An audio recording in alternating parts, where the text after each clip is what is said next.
This is problem 8-44 from the H8-1 D2 homework. It says, for each equation, find two solutions from 0 to 360 degrees, which make the equation true. You should not need a calculator.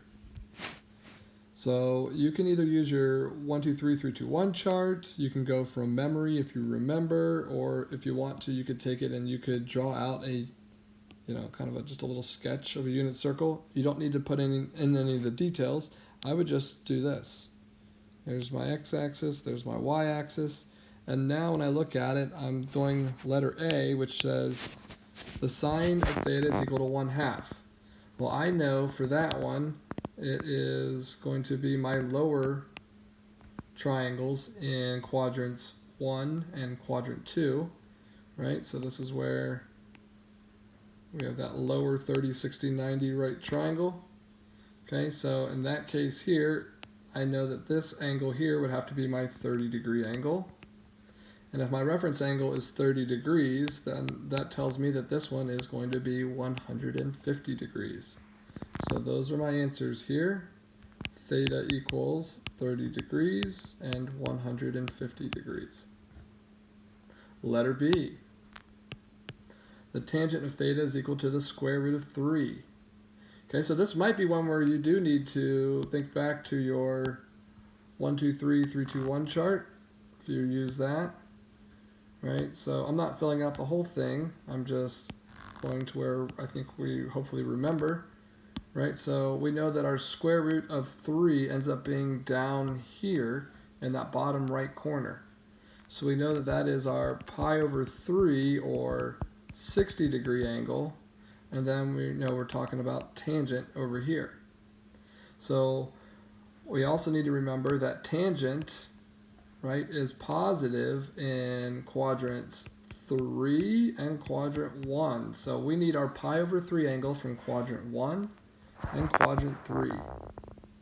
So as we look at that, right, that would be like saying our pi over 3 angle, which is up here, right, which is like 60 degrees. And then we're going to have the one that's opposite that down here. And when we're talking about what is that angle measure, well, that's our pi over 3 angle down here. So if we're at 3 pi over 3 halfway, we know that this would be 4 pi over 3.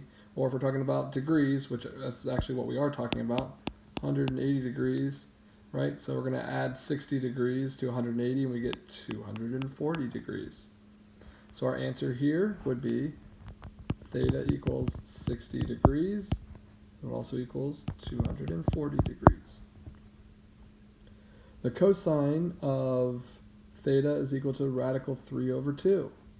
Okay, so when we think about that, right, if you are looking at your unit circle, you know that's where it's farthest away from the y-axis and it's positive. So we're thinking about this same angle again, right? Because even though our y-coordinate was 1/2, our x-coordinate was radical 3 over 2.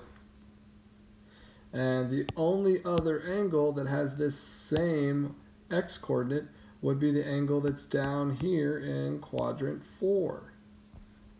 Right, because we have radical 3 over 2, negative 1/2. So in this case, right, we know that these are 30-degree angles, or pi over 6 angles. So in our first quadrant, we know that we're going to have 30 degrees. And then in our fourth quadrant, we're going to have to go back 30 degrees from 360, so we should have 330 degrees. And then our last problem here is problem D. It says the sine of theta is equal to negative radical 2 over 2. Well, we know our radical 2 over 2's end up being where we're halfway through each of those quadrants.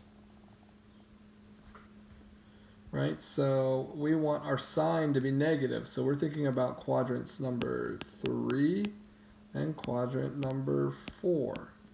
Talking about our pi over 4 or 45-degree angles. So down in quadrant 3, that should be our 225-degree angle. And then if we go backwards from 360, 45 degrees, we're going to end up at 315 degrees.